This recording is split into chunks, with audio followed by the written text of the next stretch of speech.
Because as hard as the headwind is blowing right now, if somebody runs better than a 672, I have a feeling they might still be in tech for first round tomorrow. Here comes Chris Bostick on a solo. For those observant race fans this week, and we did have 17 motorcycles here, but remember Scott Botteroff came up for Q2 last night, and they had a problem on the starting line. We've not seen that motorcycle since.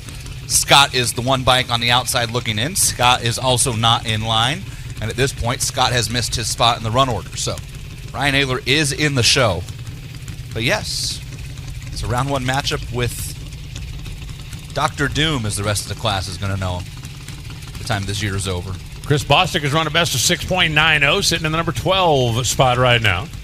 If you want to be in the quick half of the field, you got to outrun Mark Ingerson's 682. Now, I do believe somebody's going to run better than 682. I'm not saying somebody from the bottom, but I think when we get to the show-offs that a 79 or 80 is certainly possible out there.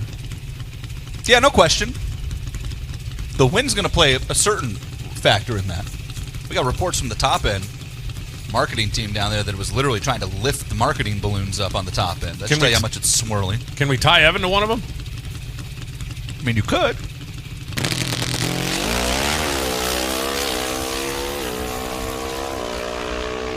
That's not a bad-looking run for Chris Bostick. 107, 60 feet, 692 at 195 miles an hour.